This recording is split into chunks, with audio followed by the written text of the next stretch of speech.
Stop everything because the streets are whispering, the blogs are exploding, and the fans can't believe what just came out. Lil Durk, the face of Chicago drill. The man who turned OTF into an empire isn't just fighting the feds anymore. He's fighting something even more dangerous. Betrayal from within his own family. Imagine building a movement called Only the Family, preaching loyalty above everything, and then waking up to see headlines that the same people you fed, the same people you put on, might be flipping on you. That's not just a scandal, that's a nightmare come to life. Word is, investigators are circling, insiders are leaking, and whispers of snitches and OTF are spreading like wildfire. And it's not just outsiders pointing fingers. Durk's own blood, his circle, even people who once swore they'd never turn, are now being accused of talking to the feds. Fans are shocked. Emotions are high. The industry is panicking, because if OTF crumbles, it's not just Durk on trial, it's the entire brand, the culture, the loyalty that drill music was built on. This isn't just a legal case anymore, it's a betrayal story. And trust me, it's about to get ugly. The streets were already buzzing. But after the last court filing dropped, it felt like the walls of loyalty around Lil Durk were beginning to crack. For years, Only the Family had been sold as more than just a crew. It was supposed to be a code. Blood thicker than water, loyalty stronger than money. But now, that slogan was being dragged through the mud. Because whispers were growing louder, OTF wasn't standing together anymore.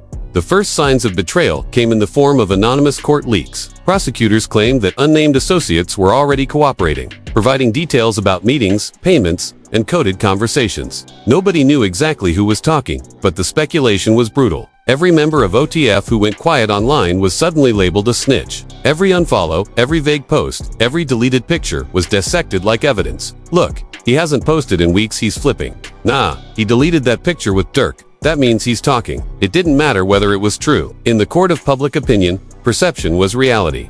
Behind the scenes, tensions in the crew boiled over. One insider, who refused to show their face, claimed arguments erupted in private over who would pay for lawyers, who was really standing by Durk, and who was distancing themselves to protect their own futures. You gotta understand, the insider whispered, these dudes all say family. Family, family. But when the feds are breathing down your neck and talking life sentences, family don't mean the same anymore. And then came the family twist nobody saw coming. A distant relative of Durk allegedly spoke to a local reporter, saying, "We don't recognize him anymore. The boy we grew up with is not the man being painted in these courtrooms." That one sentence spread like wildfire, ripped out of context, screen captured, and posted across every blog. Fans were stunned. Was his own blood turning against him? Was the pressure so high that even relatives were beginning to question the loyalty they once bragged about? The family was left divided, some defending him with every breath, others quietly stepping back. Afraid of the storm gathering around his name, the drama spilled over to social media, where fans fought tooth and nail. Supporters screamed that the betrayal angle was overblown. Just another ploy by prosecutors to make Durk look guilty. They did this to Young Thug, they'll do it to Durk. One viral tweet argued, racking up thousands of likes. But critics weren't buying it. They flooded timelines with memes, mocking OTF as only the feds. TikTok stitched his music videos with headlines, creating sinister montages that made every lyric sound like a confession. And the worst part, some of his so-called fans started to flip too, deleting their Durk edits, changing their profile pictures, and pretending they'd never supported him at all. Industry reactions only added to the chaos. Brands that once lined up to work with OTF artists went silent. Booking agents pulled shows. Other rappers who once shouted OTF in their songs suddenly acted like they'd never heard of them. A rumored collab with a major West Coast artist was scrapped overnight, with an insider claiming, "Nobody wants to get caught in that crossfire right now." Even DJs started quietly removing his songs from club rotations, worried that playing his tracks would cause drama. Meanwhile, Durk's silence was deafening. He didn't jump on IG Live. He didn't rant on Twitter. Just a cold, stiff statement from his legal team. "We are aware of the allegations. Mr. Banks remains committed to proving his innocence." But fans weren't satisfied. In a scandal fueled by leaks, silence looks like guilt. "If you ain't guilty, speak," critics taunted. Defenders shot back. "If he speaks, they'll twist his words." Either way, the silence became another weapon used against him. Inside OTF, things only got uglier. A source close to the camp described late-night shouting matches, people accusing each other of moving funny, of secretly cutting deals, of not putting money up for lawyers. One of them straight up told another, "You gonna fold first." "I know it," the source claimed. The paranoia was eating them alive. Every phone call was suspicious. Every DM could be a setup. And then the betrayal narrative reached its peak, with rumors that one of the younger OTF affiliates had already sat down with prosecutors. A name wasn't given publicly, but blogs ran wild with theories. Screenshots of alleged paperwork surfaced, some obviously fake, but in the frenzy, nobody cared. It's over. One post read, "The circle is cracked." Within hours, hashtags like #OTF, Snitch were trending. Fans debated endlessly. Who would flip next? And most importantly, could Durk survive if even one person inside his circle testified against him? As if that wasn't enough, the financial pressure piled on. Without shows, without tours, without deals, the money dried up fast. Leaked documents suggested that OTF was losing hundreds of thousands every week. Rumors swirled that houses were being sold off quietly, that Durk himself had to move funds to cover mounting legal bills. The empire that had once seemed bulletproof was leaking from every angle. The drama wasn't just about money or freedom. It was personal. In one leaked voice note, allegedly between two OTF affiliates, one voice raged, "He ain't look out for us like he said he would. Now we supposed to crash out for him. Nah, I got kids." Whether it was real or fake, the damage was done. It painted the picture of a family turning, of loyalty fading, of people saving themselves before saving their leader. The betrayal theme consumed everything. Commentators on YouTube dissected it like a reality show. "This is what happens when you build your empire on the streets," one blogger said. Podcasts debated whether loyalty even exists in the industry anymore. And the fans were exhausted, heartbroken, angry, and confused. Some clung to loyalty, others walked away. The OTF dream of only the family had turned into a nightmare slogan. Only the fallout. And still, the storm was only getting started. Because the deeper investigators dug, the more names surfaced, the more theories exploded, and the more it looked like Durk wasn't just fighting the government. He was fighting ghosts inside his own camp. Betrayal had seeped in like poison, and every day that passed, the question grew louder: who's really riding for him, and who's secretly handing the feds the keys to his downfall? The betrayal inside OTF was no longer just a rumor, it was becoming a storyline too explosive to ignore. Each day brought a new source, a new screenshot, a new whisper that someone in Durk's inner circle was ready to fold. And in the streets, in the blogs, even in the barbershops, the same question kept coming up. If OTF was built on loyalty, then why does it feel like everyone is scrambling to save themselves? One of the ugliest twists came when paperwork allegedly leaked, showing that a mid-level OTF affiliate had sat down with investigators. The document was blurry, parts blacked out, but the name OTF stood out clear as day. Almost immediately, blogs exploded with titles like "OTF snitching begins and the family is cracking." Fans were shocked, arguing over whether the paperwork was real or just another fake planted to stir chaos. But the damage was already done. The perception was that OTF had been infiltrated. In the midst of that storm, another betrayal hit closer to home. A family member, reportedly a cousin, gave an off-the-record interview where they claimed, "Everybody keeps talking about loyalty, but nobody's paying our bills while the heat is on. It's every man for himself now." That single line went viral, plastered on Instagram pages and Twitter threads. Emotions ran high. Some fans sympathized with the family's frustration, but others felt the sting of disloyalty. "Blood is supposed to ride with you, not talk to the press," one angry supporter commented.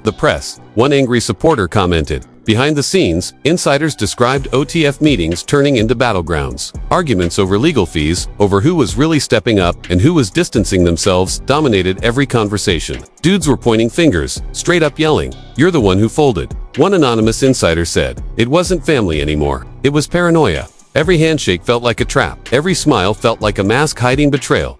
And then, like gasoline on fire, came the social media fallout. One OTF affiliate suddenly unfollowed Durk. That one click sent shockwaves through the internet. Fans posted screenshots, captions screaming, "It's over." Others defended it as a glitch. But in an era where loyalty is measured in likes and follows, that small act was seen as a dagger in the back.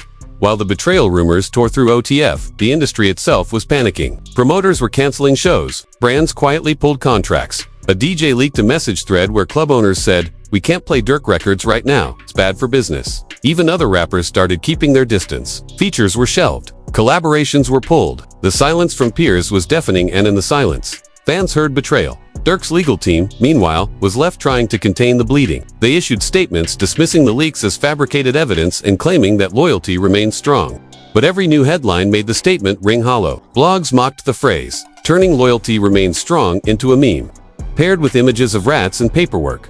Fans were left divided, and the war online reached boiling point. Supporters claimed that the feds were planting stories to divide OTF from the inside. "This is what they always do," one viral TikTok argued, comparing the case to RICO indictments in Atlanta. But critics clapped back with venom. Nobody needs to plant anything. Durk's own people are doing it for him. The back and forth grew nastier, with accusations, insults, and even threats flying back and forth across fan communities.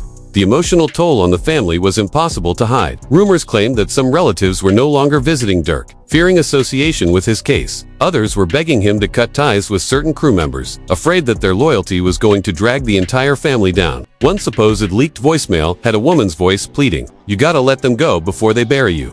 Whether real or fake, it went viral. Piling more suspicion on names, fans were already side-eyeing. Even inside the studio, paranoia ran deep. Engineers whispered about unfinished songs that might never be released. Producers hinted that hard drives were being seized. And then came the ultimate betrayal rumor, that unreleased Durk lyrics had been handed to prosecutors by someone inside OTF. The idea that his art, the thing he built his empire on, was being used against him by his own people made the betrayal sting even worse. Fans were furious, blasting anyone they thought might be responsible.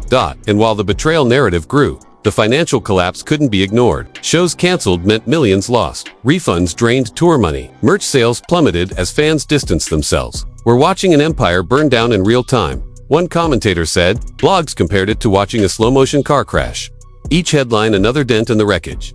But the ugliest twist was still unfolding. Rumors swirled that two OTF members, once considered untouchable, were in direct talks with prosecutors. No names, no faces, just whispers. But whispers were enough. Fans speculated not. Threads ran hundreds of comments long, each post accusing a different member of betrayal. And in the end, it didn't matter if it was true. What mattered was the perception that only the family was no longer only family. It was fractured, bleeding, and possibly feeding the very system they claimed to be against.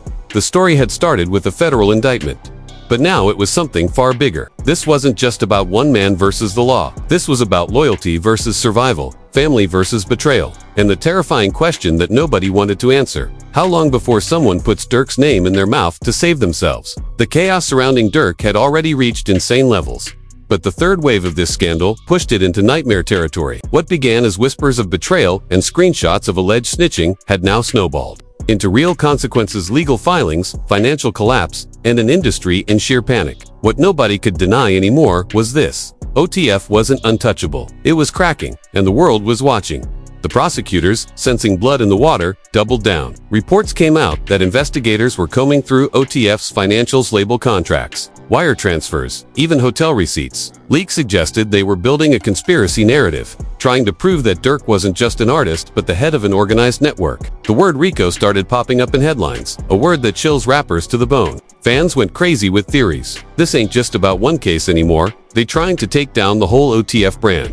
Inside the camp, paranoia reached a fever pitch. Every conversation felt like it was being recorded. Every meeting felt like a trap. One source claimed OTF affiliates started accusing each other openly. "You, the one who gave up those lyrics. You, the one who told them about that car." Another supposedly shouted, "If I go down, I'm not going alone." It was less like a family and more like a sinking ship where everyone was trying to grab the last lifeboat. Meanwhile, the betrayal story spilled further into the family. A close relative, reportedly Durk's aunt, was overheard telling someone, "We can't all ruin our lives for him. He chose this path." That one line, shared on blogs, sparked outrage. Fans debated endlessly. Was she protecting herself, or was she selling him out? The family was now a battlefield, some demanding loyalty, others quietly pulling away, for a crew built on only the family. The irony was brutal. And then came the smoking gun of perception. Prosecutors announced they had seized an unreleased track from a co-defendant's phone. The song allegedly had lyrics about riding through Beverly Hills with choppers and sending the bag for the job. Fans immediately debated, was it art or was it evidence? Critics laughed. He literally confessed in the music.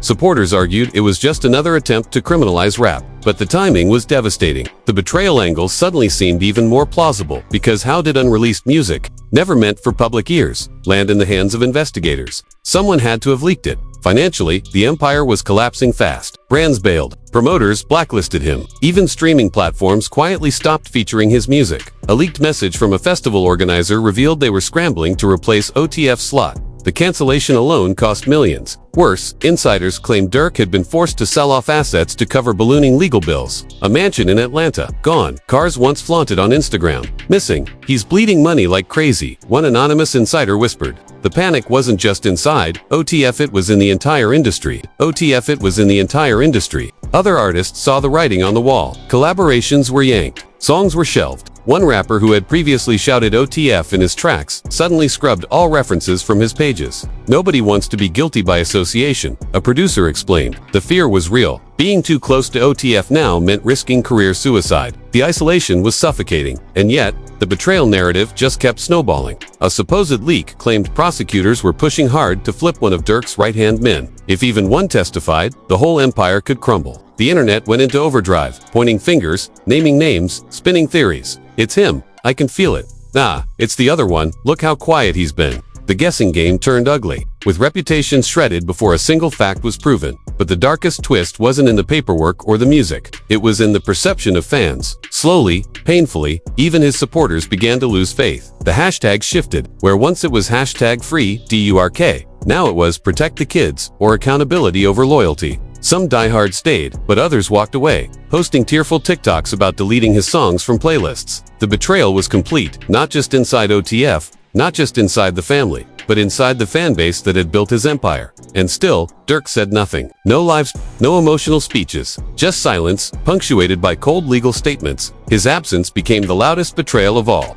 If he wanted us to ride for him, he should have spoken. One fan tweeted bitterly. Others defended him, insisting he was being smart. But the silence only widened the gap between him and the people who once screamed his lyrics in sold-out arenas. By now, the narrative had shifted. This wasn't just a trial. This wasn't just a scandal. This was a full-blown implosion. A family divided, a crew accused of snitching, a fan base at war, an industry in retreat. What started as loyalty had turned into paranoia, betrayal, and collapse. And through it all, the feds sat back, watching the pieces fall, knowing that sometimes you don't even have to convict someone to destroy them. You just have to let betrayal do the work.